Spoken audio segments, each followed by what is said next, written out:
Hi, I'm Jen, And I'm Bethany. and we wanted to talk to you about crowded spaces, grumpy faces. And this time we wanted to talk to you a little bit more about growl zone. We mentioned grumble zones before, and growl zones are a little bit different. Usually, a growl zone is an area where there's confinement, the dog does not have an escape route, or there is a resource that the dog is going to choose to stay and not leave for. So there's lots of places in our homes where there can be growl zones. Grumble zones can quickly turn into a growl zone, so we want you to be thinking about that too. This handout is extremely helpful. You can find it on familypaws.com/resources, and you can print it out. But Bethany, what do you think about when you think about growl zones? So it's kind of that ratcheting up as you described, right? Mm, It's a more stressful dynamic. That lack of escape route really puts a dog in a state of fight, flight, or freeze. very They stressful. don't have a way to leave. And then if there is a resource in play that they feel compelled to guard or protect in some way, it's going to elicit behaviors that we really don't want the dog Right? to experience and we don't want the child to be a part of.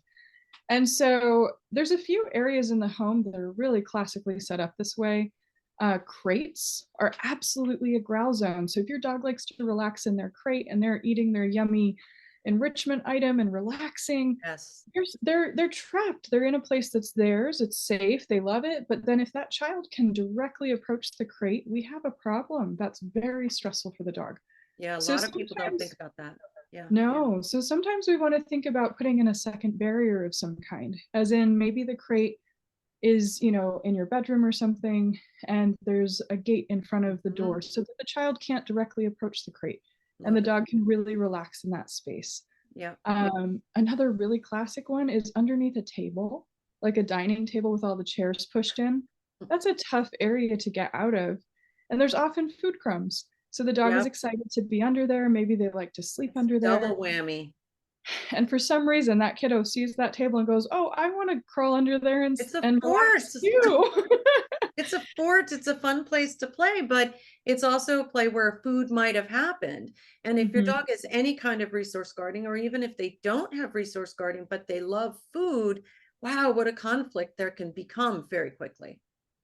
And then I personally have seen quite a few clients where growl zones were occurring in their home at the end of a hallway. All Yes. the doors, a lot of homes, the bedrooms might be on one side of the house, and there's a hallway to access them, and that hallway ends in like a closed off Yeah. wall or Yeah. maybe some I see this cabinets. too.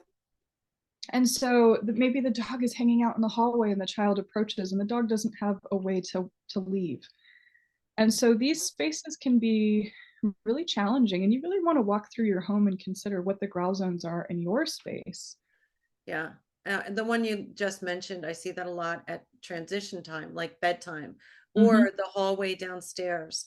The front door tends to be a growl zone where everybody's getting ready to go, and there's a tight entryway, and there can be, a lot of commotion, a lot of things, and dogs feel a little trapped. So we want people to remember crowded spaces, grumpy faces. Think about this in your everyday routines.